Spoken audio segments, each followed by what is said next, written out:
నమస్తే, welcome to our channel. నేను మెస్సిరి. ఎన్నికల ప్రచారం అయితే ముగిసింది. కాకపోతే ఇక్కడ ఏంటంటే క్రాస్ ఓటింగ్ భయం అయితే మళ్ళీ స్టార్ట్ అయింది. సో ఇక్కడ ఏ సెక్షన్లో ఏ నియోజకవర్గంలో అయితే క్రాస్ ఓటింగ్ ఎక్కడ జరుగుతుంది, ఏ నియోజకవర్గంలో జరుగుతుంది, ఏంటి అనేది మనకి వివరించడానికి మనతో పాటు ఉన్నారు ప్రముఖ senior journalist, political analyst CS Rao garu. నమస్కారం సార్. సార్, ఇప్పుడు చూస్తున్నట్టయితే ఈ రోజుతోనైతే ఎన్నికల ప్రచారం ముగిసింది. ఇప్పుడు ఏంటంటే క్రాస్ ఓటింగ్ భయం అయితే స్టార్ట్ అయింది. సో ఎక్కడ క్రాస్ ఓటింగ్ జరిగే అవకాశాలు ఎక్కువ ఉన్నాయి, అంటే ఏ ప్రాంతంలో ఎక్కువ ఉండే అవకాశం ఉంది సార్? ఇప్పుడు ప్రతి ఎన్నికల్లో కూడా క్రాస్ ఓటింగ్ అనేది ఉంటుంది, అదే కొత్త ఏం కాదు. కానీ ఈసారి ఆంధ్రప్రదేశ్ ఎన్నికల్లో క్రాస్ ఓటింగ్ ఏ సెక్షన్లో, అంటే ఏ సామాజిక వర్గం నుంచి ఎక్కువ ఉండే అవకాశం ఉంది, అది ఏ పార్టీని దెబ్బతీసేటువంటి అవకాశం ఉంది అనేటువంటి విశ్లేషణ చేసుకుంటే కనుక ఇప్పుడు ఉండేటువంటి పరిస్థితుల్లో కూటమి వర్సెస్ వైఎస్ఆర్ కాంగ్రెస్ పార్టీ, ఇదే ఆంధ్రప్రదేశ్లో ఉన్నటువంటి సినారియో. మూడో పార్టీ లేదు, ఓన్లీ రెండే, ఇటువైపు కూటమి, ఇటువైపు వైఎస్ఆర్ కాంగ్రెస్ పార్టీ. ఈ రెండింటిని కాదని క్రాస్ ఓటింగ్ జరుగుతుందా అని అంటే క్రాస్ ఓటింగ్ జరిగేటువంటి అవకాశం ఉంది అని చెప్పి మనం చెప్పడానికి అవకాశం ఉంది. కారణం ఏంటంటే ముస్లిం ఓట్ బ్యాంక్ అనేది ఇంపార్టెంట్ కొన్ని పాకెట్స్లో ఆంధ్రప్రదేశ్లో, ప్రత్యేకించి కడప పార్లమెంటు కానీ, అక్కడ ఉండేటువంటి అసెంబ్లీ నియోజకవర్గాల్లో కానీ, నంద్యాల కానీ, అనంతపురంలో కొన్ని ప్లేసుల్లో కానీ, తర్వాత నెల్లూరులో కానీ, ఇటు వచ్చేటప్పటికి గుంటూరులో కొన్ని పాకెట్లో కానీ, ప్రకాశంలో 1-2 కాన్స్టిట్యున్సీల్లో కానీ కొంత మైనారిటీ ఓట్ బ్యాంకు ఎక్కువగా ఉంది. ఈ మైనారిటీ ఓట్ బ్యాంకు ఎటు వెళుతుంది అనే దాని మీద చర్చ జరుగుతుంది. సో మైనారిటీ ఓట్ బ్యాంకు ఇప్పుడు బీజేపీకి అయితే వ్యతిరేకం, దాంట్లో ఇంకా డౌట్ లేదు. పక్కాగా బీజేపీకి వ్యతిరేకంగా ముస్లిమ్స్ ఉన్నారనేది. ఆ బీజేపీతో ఉన్నటువంటి పార్టీలు ఏమేంటి? జనసేన, తెలుగుదేశం పార్టీ. ముస్లింలకు ఉన్న 4% రిజర్వేషన్లు రద్దు చేస్తామని చెప్పి బీజేపీ చెప్తుంది.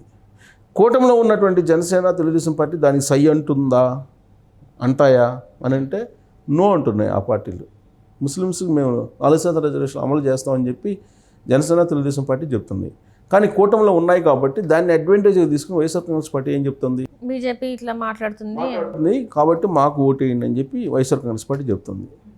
కానీ వైఎస్ఆర్ కాంగ్రెస్ పార్టీ ఎవరితో ఉంది? మళ్ళీ బీజేపీతో ఉంది. ఇండైరెక్ట్గా బీజేపీతోటి అంటకాగుతుంది. బీజేపీ కన్నా కూడా నరేంద్ర మోడీతో ఎక్కువగా బలమైనటువంటి సంబంధాలు కలిగి ఉన్నాడు జగన్మోహన్ రెడ్డి. ముస్లిమ్స్ ఏదైతే వ్యతిరేకిస్తున్నారో, ఎన్ఆర్సీ, సిఏఏ బిల్లు ఏదైతే ఉందో వ్యతిరేకిస్తున్నారు, ఎన్ఆర్సీకి కానీ సిఏఏకి కానీ, ఆ బిల్లు ఆమోదానికి ఓటు వేసింది ఎవరు? వైఎస్ఆర్ కాంగ్రెస్ పార్టీ. రాజ్యసభలో కానీ, లోక్సభలో కానీ వైఎస్ఆర్ కాంగ్రెస్ పార్టీ ఎంపీలు ఓటు వేయకపోతే రాజ్యసభలో ఆ బిల్లు ఆగిపోయిండేది. కానీ వైఎస్ఆర్ కాంగ్రెస్ పార్టీ వాళ్ళు ఓటేశారు. మరి ఇప్పుడు ముస్లిం ఓట్ బ్యాంక్ని ఏ విధంగా అడుగుతారు వైఎస్ఆర్ కాంగ్రెస్ పార్టీ వాళ్ళు? ఏ విధంగా జనసేనని, తెలుగుదేశం పార్టీని ప్రశ్నిస్తారు? ఛాన్సే లేదు. ఒకటేంటంటే ఓవరాల్గా ఆంధ్రప్రదేశ్లో ఉండే సినారియో, అటు వైసీపీకి వేసినా, ఇటు కూటమికి వేసినా అవి నరేంద్ర మోడీ ఓట్లే, బీజేపీ ఓట్లే అనేది క్లియర్. ఇది సెంట్రల్కి వచ్చేటప్పటికి స్టేట్కి వచ్చేటప్పటికి రూలింగ్లోకి ఏ పార్టీ వస్తుంది? తెలుగుదేశం పార్టీ వస్తుంది. తెలుగుదేశం పార్టీ కూటమి వస్తుంది కానీ, బట్ తెలుగుదేశం పార్టీ రూల్ చేసేది చంద్రబాబు నాయుడు. కాబట్టి ముస్లింలు రాష్ట్రానికి వచ్చేటప్పటికి, అసెంబ్లీకి వచ్చేటప్పటికి తెలుగుదేశం పార్టీకి, లోక్సభకు వచ్చేటప్పటికి ఎవరికి ఇవ్వాలి అనే దాని మీద చర్చ నడుస్తుంది. అంటే క్రాస్ ఓటింగ్కి సిద్ధపడ్డారు. క్రాస్ ఓటింగ్ సిద్ధపడ్డప్పుడు ఇక్కడేమో రాష్ట్రంలో తెలుగుదేశం పార్టీ, చంద్రబాబు నాయుడు గతంలో ఆయన చేసినటువంటి పనులు 2014 నుంచి 2019 వరకు ముస్లిమ్స్కి ఏ విధంగా చేశారు, అలాగే ఇప్పుడు ఇమాములకు వాళ్ళందరికీ 10,000 గౌరవ వేతనం ఇస్తారని కూడా ప్రకటించారు. హజ్ హౌసెస్ కట్టాడు. హైదరాబాద్లో, విజయవాడలో, వైజాగ్లో హజ్ హౌస్లు కట్టారు. దాంతోపాటు మక్కా విజిట్కి 1 lakh ఇవన్నీ కూడా ముస్లిమ్స్కి ఇచ్చారు. 2014 నుంచి 2019 వరకు ఇచ్చారు. ఇప్పుడు కూడా ఇంకా అదనంగా ఇస్తానని చెప్పి చెప్తున్నారు. ముస్లింలు హ్యాపీగా ఉన్నారు ఆయన పీరియడ్లో. కాబట్టి ఆ అనుభవం దృష్ట్యా రాష్ట్రానికి అసెంబ్లీలకు వచ్చేటప్పటికి తెలుగుదేశం పార్టీకి ఓటేసి, ఎంపీలకు వచ్చేటప్పటికి ఎక్కడ వేయాలి అంటే మాకేయండి అని చెప్పి అంటున్నారు వైసీపీ. కాదు, వైసీపీ కూడా బీజేపీతో ఉంది కాబట్టి కాంగ్రెస్ పార్టీకి వేయండి అని చెప్తున్నారు. ఎవరు చెప్తున్నారు? ముస్లిం మత పెద్దలు. మే 11వ తారీఖున పోలింగ్ ఉంది. శుక్రవారం రోజు ఫత్వాలు రిలీజ్ చేస్తారు ముస్లిం పెద్దలు. ఓట్లు కారణం ఏంటి? ఈ రెండు కూడా నరేంద్ర మోడీతో ఉన్నాయి. సెంట్రల్లో వచ్చేది ఎవరు? నరేంద్ర మోడీ. ఇక్కడ బీజేపీ నరేంద్ర మోడీ కనపడుతున్నాడు ముస్లిమ్స్కి బీజేపీ కన్నా కూడా, అంతే కదా. బీజేపీ కన్నా కూడా నరేంద్ర మోడీ కనపడుతుంది. నరేంద్ర మోడీ అక్కడ ప్రధానమంత్రి అవుతారు. ప్రధానమంత్రి నరేంద్ర మోడీ కావడం అనేది ముస్లింకి సుతారము ఇష్టం లేదు. కాబట్టి బీజేపీకి వ్యతిరేకంగా ఓటేయాలి. ఓటేయాలంటే బీజేపీకి వ్యతిరేకంగా పోరాడుతున్న ఎవరు? కాంగ్రెస్ పార్టీ అక్కడ ఉంది. షర్మిల కాంగ్రెస్ పార్టీ అధ్యక్షురాలు అక్కడ. సో కాబట్టి కాంగ్రెస్ పార్టీకి ఓటేయాలని ఒక ఫత్వా రిలీజ్ చేశారు. మీరు వైఎస్ఆర్ కాంగ్రెస్ పార్టీకి వేయద్దు, ఇటు పెద్దలకి వేయద్దు, ఎక్కడ పార్లమెంట్కి, లోక్సభకి, కానీ అసెంబ్లీకి మాత్రం తెలుగుదేశం పార్టీకి వేయండి అని చెప్పి ఫత్వా రిలీజ్ చేశారు. కాబట్టి క్రాస్ ఓటింగ్ అనేది భారీ ఎత్తున ఆంధ్రప్రదేశ్లో జరగబోతుంది అనేది ఒక అభిప్రాయానికి రావచ్చు. ఈ పరిణామం రాష్ట్ర వ్యాప్తంగా ఉంటుందా అని అంటే కొన్ని ప్రాంతాల్లో మాత్రం ఉండే అవకాశం ఉంది. ప్రత్యేకించి కడప లాంటి కడపలో ఎక్కువ మంది ఉన్నారు. సో కడపలో ఎక్కువ ఇది జరిగే అవకాశం ఉంది. బలమైనటువంటి క్యాండిడేట్ షర్మిల, గెలిచే అవకాశం ఉన్న క్యాండిడేట్, ప్లస్ అక్కడ ఆవిడ ప్రచారం శైలి కానీ ప్రచారం చేయట్లో కానీ ముందుగా దూసుకెళ్తున్నారు ఆవిడ. కాబట్టి ఈ క్రాస్ ఓటింగ్ అనేది కాంగ్రెస్ పార్టీ ఎంపీని గెలిపించడానికి కడపలో బాగా ఉపయోగపడుతుంది.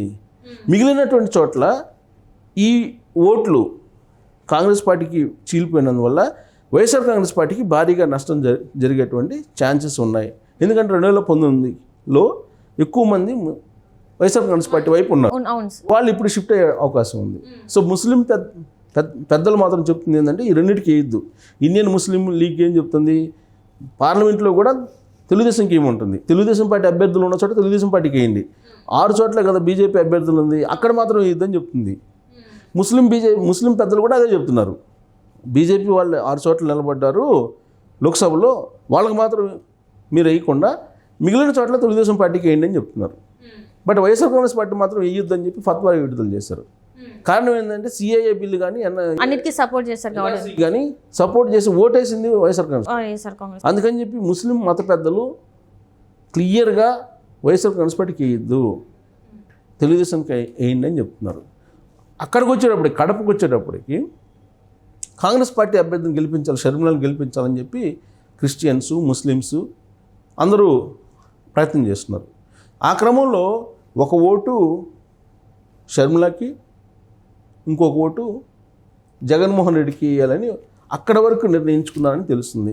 అంటే అవినాష్ రెడ్డి 0, అవినాష్ రెడ్డికి పాత్ర ఏం లేదంటారు. అవినాష్ రెడ్డికి ఈసారి 0 ఓట్లు పడే అవకాశం, అంటే 0 మీన్స్ 3వ ప్లేస్కి వెళ్ళిపోయే అవకాశం ఉందని చెప్పి తెలుస్తుంది. ఎందుకంటే కారణం ఏంటంటే షర్మిల అక్కడ క్రిస్టియన్ ఓట్ బ్యాంక్ని, ముస్లిం ఓట్ బ్యాంక్ని ఓన్ చేసుకుంటున్నారు. ముస్లిమ్స్ ఎక్కువ ఉన్నారు అక్కడ ముస్లిమ్స్ డిసైడ్ ఫ్యాక్టర్ కడపలో. సో కాబట్టి అసలు ముస్లిమ్స్, ఇటు క్రిస్టియన్స్, తర్వాత వైఎస్ఆర్ అభిమానులు, ఆవిడ వాళ్ళ అమ్మాయి చెప్పారు కదా వీడియో అందరూ కూడా షర్మిల సపోర్ట్ చేయండి, నిజమైన వారసురాలు ఆవిడేను అని చెప్తున్నారు. సో కాబట్టి షర్మిల గెలిచేటువంటి అవకాశం ఉంది. ఈ క్రాస్ ఓటింగ్ కారణంగా అవినాష్ రెడ్డి బలైపోయేటువంటి అవకాశం ఉంది, అవినాష్ రెడ్డి ఓడిపోయేటువంటి అవకాశం ఉందని చెప్పి మనం విశ్లేషణ చేసుకోవచ్చు. రాష్ట్ర వ్యాప్తంగా కూడా ముస్లిం పెద్దలు ఏదైతే ఫత్వా రిలీజ్ చేస్తారో దాని ప్రకారం వైఎస్ఆర్ కాంగ్రెస్ పార్టీకి ఎవరు ఓటేసే అవకాశమే లేదు అని చెప్పి చెప్పారు. Right, thank you so much.